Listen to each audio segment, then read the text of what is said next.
नमस्कार विद्यार्थियों। आज हम प्रकाश संश्लेषण के अंतर्गत प्रकाशिक अभिक्रिया के बारे में विस्तार से अध्ययन करेंगे। प्रकाश संश्लेषण की क्रियाविधि। हम सभी जानते हैं कि पौधे अपना भोजन प्रकाश संश्लेषण की क्रिया के द्वारा बनाते हैं। इस प्रकाश संश्लेषण की क्रियाविधि में दो अभिक्रियाएं होती है। एक होती है लाइट रिएक्शन, जिसे हम प्रकाशिक अभिक्रिया कहते हैं। दूसरी होती है डार्क रिएक्शन, जिसे हम अप्रकाशिक अभिक्रिया कहते हैं। इन दो अभिक्रियाओं के द्वारा प्रकाश संश्लेषण की क्रिया पूर्ण होती है। अब हम सबसे पहले प्रकाशिक अभिक्रिया को समझते हैं। प्रकाशिक अभिक्रिया को हम है जो अलग अलग बिंदुओं के अंतर्गत समझते हैं, जिसके अंदर पहला है लाल पतन, इमर्सन प्रभाव तथा दो वर्णक तंत्र। और दूसरा जो इसके अंतर्गत है बिंदु, वो है स्वांगीकरण शक्ति का निर्माण। यानी प्रकाशिक अभिक्रिया है, उसके अंदर एक तो अपन देखेंगे कि लाल पतन इमर्सन प्रभाव क्या होता है, जिसके अंतर्गत दो वर्णक तंत्र पार्टिसिपेट करते हैं।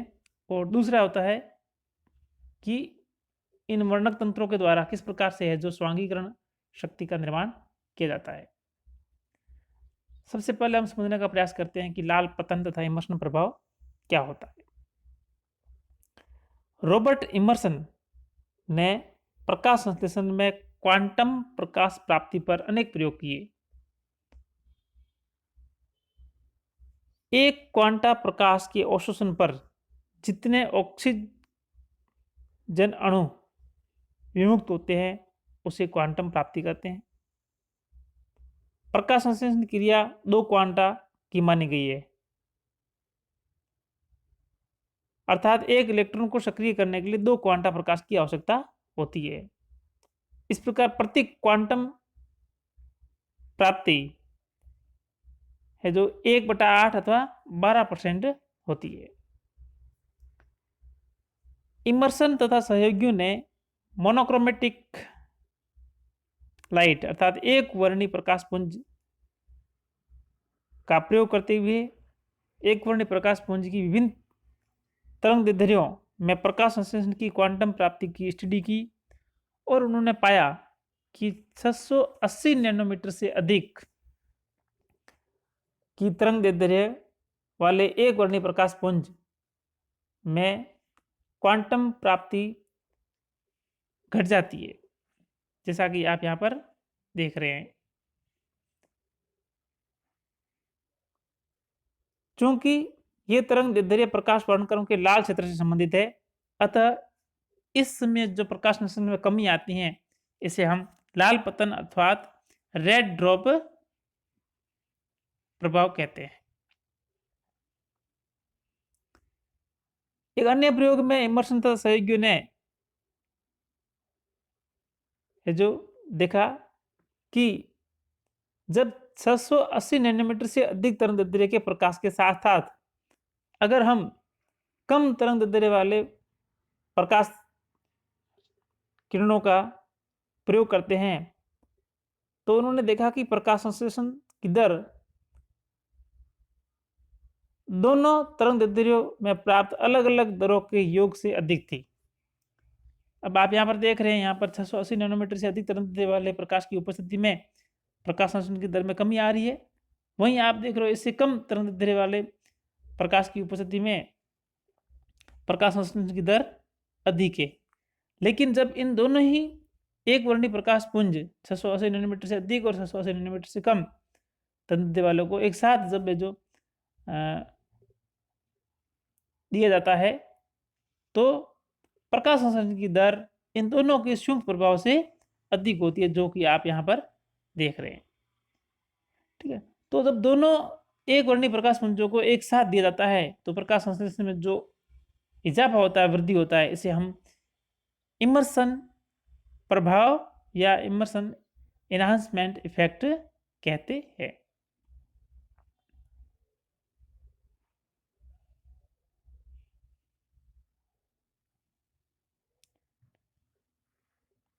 अब जब हमें लगा कि हम अलग अलग प्रकार के एक वर्णीय प्रकाश पुंज को यूज करते हैं, तो हमें प्रकाश संश्लेषण की दर में जो वृद्धि प्राप्त होती है, उस वृद्धि से हमें ये प्रमाण मिलता है कि कहीं न कहीं है जो प्रकाश संश्लेषण की क्रिया में 2 भिन्न प्रकार के वर्णक तंत्र भाग लेते हैं, जिसके फलस्वरूप प्रकाश संश्लेषण की दर में वृद्धि देखने को मिलती है। तो इस प्रकार से विभिन्न वैज्ञानिकों के द्वारा की गई अपनी स्टडी के आधार पर उन्होंने क्लोरोफिल के अलग-अलग मॉलिक्यूल्स को पहचाना। बटलर ने क्लोरोफिल ए के 2 स्वरूपों की पहचान की। उन्होंने बताया क्लोरोफिल ए 773 नैनोमीटर व क्लोरोफिल ए 783 नैनोमीटर, और ये दोनों 680 नैनोमीटर से कम और 683 नैनोमीटर है वो से अधिक तरंगदैर्ध्य की विकिरणों का अवशोषण करता है। बाद में क्लेटन ने 1966 में क्लोरोफिल ए का एक अन्य स्वरूप हुआ, जिसे हम आजकल P700 कहते हैं। अब हम इन वर्णक तंत्रों की अवशोषण प्रकृति के आधार पर इन्हें 2 प्रकार में बांटा गया, इसके अंतर्गत फोटोसिस्टम फर्स्ट और फोटोसिस्टम सेकंड, 2 प्रकार के वर्णक तंत्र है। फोटोसिस्टम जो फर्स्ट है, इसके अंतर्गत मुख्यतः क्लोरोफिल ए, अल्प मात्रा में क्लोरोफिल बी तथा बीटा कैरोटीन होते हैं, और इसका जो सक्रिय भाग है वो है जो क्लोरोफिल ए से बना होता है, जिसे हम P700 कहते हैं, जैसा कि आप यहाँ पर देख रहे हैं P700। और अन्य क्लोरोफिल व बीटा कैरोटीन अणु सभी मिलकर के जो इसके चारों तरफ है, वो सभी है जो P700 को रेजोनेंस प्रभाव के द्वारा विकिरण ऊर्जा का स्थानांतरण करते हैं। इनके अतिरिक्त एक साइटोक्रोम एफ, एक plastocyanin, 2 cytochrome B6, FRS, iron, copper, iron sulphur protein आदि उपस्थित होते हैं, और यह तंत्र NADP से NADPH के निर्माण को नियंत्रित करता है। सेकंड है फोटोसिस्टम सेकंड। इसमें मुख्यतः chlorophyll A, chlorophyll B, beta carotene उपस्थित होते हैं, और इसका जो सक्रिय केंद्र है वो है जो P780 क्लोरोफिल अणु होता है। क्लोरोफिल ए का एक अणु होता है जिसे हम P780 के नाम से जानते हैं। इसके अतिरिक्त इसमें फियोफाइटिन, इलेक्ट्रॉन ग्राही क्विनोन, क्यू प्लास्टोक्विनोन, 1 या 2 मैंगनीज युक्त protein, manganese protein, 2 cytochrome B, 1 cytochrome B6 व क्लोराइड आयन उपस्थित होते हैं। और ये फोटोसिस्टम सेकंड है, ये तंत्र जल के अपघटन तथा ऑक्सीजन के विमोचन से संबंधित होता है।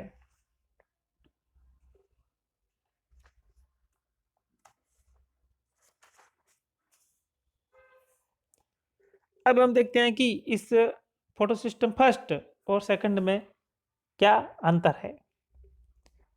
फोटोसिस्टम फर्स्ट है, इसमें मुख्यतः क्लोरोफिल ए तथा क्लोरोफिल बी व कैरोटीनॉइड अल्प मात्रा में होते हैं, जबकि फोटोसिस्टम सेकंड के अंतर्गत इसमें क्लोरोफिल ए, क्लोरोफिल बी व बीटा कैरोटीन उपस्थित होते हैं। फोटोसिस्टम फर्स्ट मुख्यतः स्ट्रोमा में उपस्थित होता है, क्लोरोप्लास्ट की स्ट्रोमा में, जबकि फोटोसिस्टम सेकंड है, यह है जो अपने को क्लोरोप्लास्ट की ग्रेना भाग में दिखाई देता है। फोटोसिस्टम फर्स्ट के सक्रिय केंद्र को P700 कहते हैं, जबकि फोटोसिस्टम सेकंड में सक्रिय केंद्र P680 होता है। फोटोसिस्टम फर्स्ट लघु व दीर्घ दोनों तरंगदैर्ध्यों का अवशोषण करता है, जबकि फोटोसिस्टम सेकंड लघु तरंग दैर्ध्य का अवशोषण करता है। फोटोसिस्टम फर्स्ट NADP से NADPH निर्माण को नियंत्रित करता है, जबकि फोटोसिस्टम सेकंड जल अपघटन व ऑक्सीजन के विमोचन से संबंधित होता है। यह इलेक्ट्रॉन के चक्रीय व अचक्रीय दोनों प्रकार के अभिगमन में भाग लेता है फोटोसिस्टम फर्स्ट, जबकि फोटोसिस्टम सेकंड केवल अचक्रीय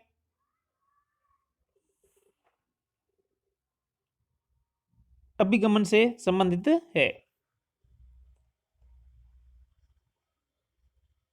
अर्थात अचक्रीय अभिगमन से मतलब है कि इसमें इलेक्ट्रॉन का प्रवाह सिर्फ एक तरफी होता है, जबकि चक्रीय इलेक्ट्रॉन अभिगमन में इलेक्ट्रॉनों का प्रवाह PS फर्स्ट सिस्टम से होते हुए पुनः इलेक्ट्रॉन PS फर्स्ट को प्राप्त होता है। अब नेक्स्ट जो प्रकाशिक अभिक्रिया का जो स्टेप है वो है स्वांगीकरण शक्ति का निर्माण। स्वांगीकरण शक्ति अर्थात ATP व NADPH का निर्माण। स्वांगीकरण शक्ति का निर्माण के अंतर्गत दो इसके पथ है। पहला है चक्रीय प्रकाश फास्फोरिलीकरण, दूसरा है अचक्रीय प्रकाश फास्फोरिलीकरण। सबसे पहले हम देखते हैं चक्रीय प्रकाश फास्फोरिलीकरण।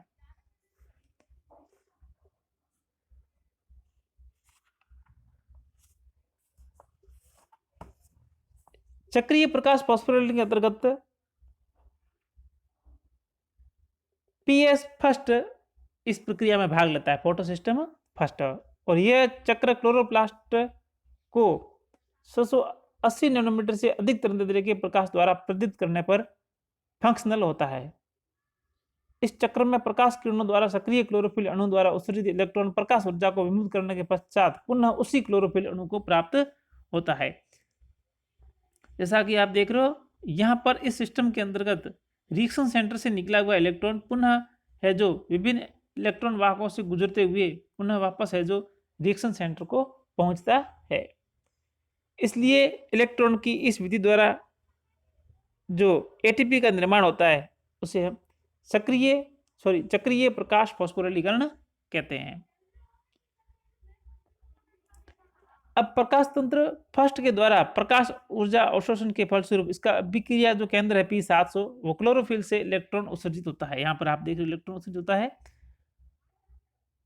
जिससे क्या होता है ये क्लोरोफिल अणु जो आपका P700 है वो है जो ऑक्सीकृत हो जाता है और निष्कासित इलेक्ट्रॉन है जो प्राइमरी इलेक्ट्रॉन एक्सेप्टर तो आयरन सल्फर युक्त तो प्रोटीन फेरोडॉक्सिन को स्थानित हो जाता है और अपचित फेरोडॉक्सिन से यह है जो इलेक्ट्रॉन विभिन्न मध्यवर्ती साइटोक्रोम वाहकों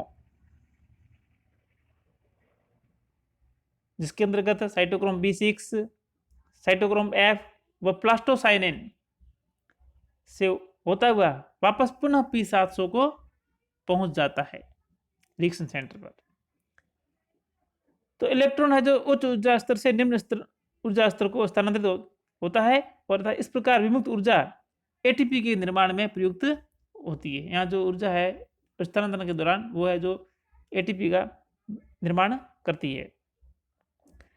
इस इलेक्ट्रॉन स्थानांतरण प्रक्रिया में जब इलेक्ट्रॉन फेरोडॉक्सिन से साइटोक्रोम B6, ये साइटोक्रोम पूरा कॉम्प्लेक्स है, इसमें साइटोक्रोम B6, साइटोक्रोम F, ठीक है, और प्लास्टोसाइनिन ये पूरा कॉम्प्लेक्स है, इसमें है जो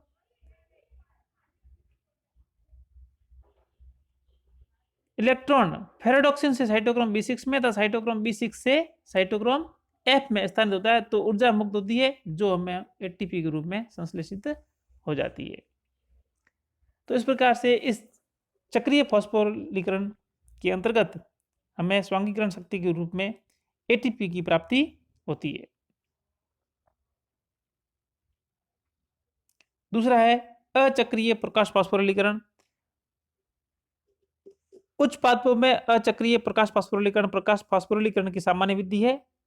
इस प्रक्रिया में उत्तेजित क्लोरोफिल अणु से निष्कासित इलेक्ट्रॉन कभी भी पुनः उसी क्लोरोफिल अणु को प्राप्त नहीं होता है। यानी यहाँ से जो पीएस जो सेकेंड सिस्टम में यहाँ से जो इलेक्ट्रॉन उत्तेजित होता है वह पुनः वापस है जो इस सिस्टम को प्राप्त नहीं होता है। अपितु इलेक्ट्रॉन निकलने के बाद में ऑक्सीकृत क्लोरोफिल अणु जल विघटन से प्राप्त इलेक्ट्रॉन ग्रहण कर अपनी वास्तविक स्थिति में आता है। तो ये जो पी आपका 680 है, जब ये ऑक्सीकृत हो जाता है इलेक्ट्रॉन त्यागने के बाद में, तो वापस ये जल के प्रकाश के अपघटन से प्राप्त इलेक्ट्रॉनों को प्राप्त करके है जो पुनः अपनी वास्तविक स्थिति अर्थात अपचित हो जाता है। इस प्रकार इस प्रक्रिया में जल अपघटन से प्राप्त इलेक्ट्रॉन ऑक्सीकृत क्लोरोफिल को अपचित करते हैं। इसके अतिरिक्त इस प्रक्रिया में दोनों प्रकाश तंत्र PS1 तथा PS सेकेंड दोनों है जो भाग लेते हैं। अचक्रीय प्रकाश फास्फोरिलीकरण चक्रीय प्रकाश फास्फोरिलीकरण की तुलना में जटिल प्रक्रिया है, जिसमें प्रकाश तंत्र फर्स्ट तथा प्रकाश तंत्र सेकेंड दोनों प्रकाश का अवशोषण कर इलेक्ट्रॉन को निष्कासित करते हैं। प्रकाश तंत्र सेकंड के उत्तेजित क्लोरोफिल से निष्कासित इलेक्ट्रॉन कई इलेक्ट्रॉन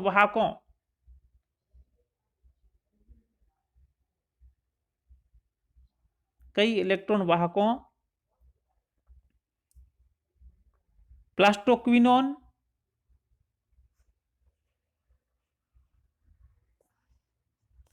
साइटोक्रोम,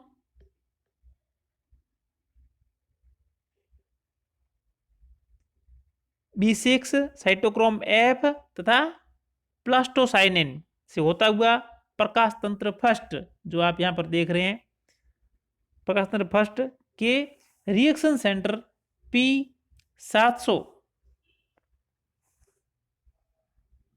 को पहुंचता है और प्रत्येक चरण पर ऊर्जा विमुक्त होती है तथा साइटोक्रोम B6 और साइटोक्रोम F के मध्य एटीपी का संश्लेषण होता है। यहाँ पर जो आपका साइटोक्रोम है B6 तो साइटोक्रोम F यहाँ पर है जो इसके बीच में एटीपी का संश्लेषण होता है।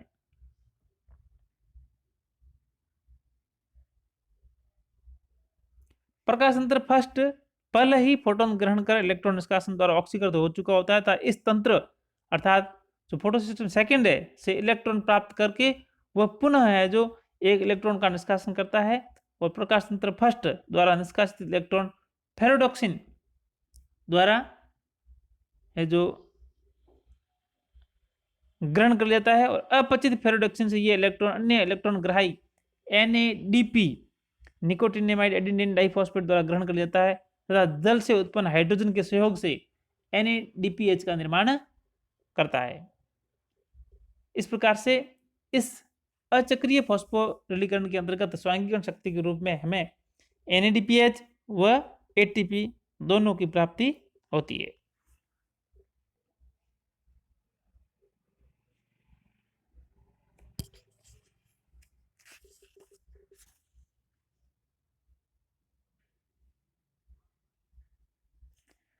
अब चक्रीय व अचक्रीय प्रकाश फास्फोरिलीकरण में अंतर। चक्रीय प्रकाश फास्फोरिलीकरण के अंतर्गत सिर्फ फोटो सिस्टम फर्स्ट है जो भाग लेता है, जबकि अचक्रीय प्रकाश फास्फोरिलीकरण के अंतर्गत फोटो सिस्टम फर्स्ट और सेकंड दोनों है जो पार्टिसिपेट करते हैं। चक्रीय प्रकाश फास्फोरिलीकरण के अंतर्गत जो रिएक्शन सेंटर होता है P700 कहलाता है, जबकि इसके अंतर्गत सेकंड में अचक्रीय प्रकाश फास्फोरिलीकरण के अंतर्गत रिएक्शन सेंटर होता है वो P680 होता है।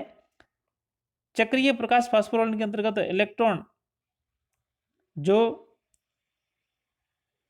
PS फर्स्ट सिस्टम से निष्कासित होते हैं पुनः वापस PS फर्स्ट की P700 को लौटा दिए जाते हैं, जबकि अचक्रीय प्रकाश फास्फोरिलीकरण के अंतर्गत इलेक्ट्रॉन जो कि PS सेकंड से निष्कासित होते हैं पुनः है जो PS सेकंड को नहीं पहुंचते हैं। PS first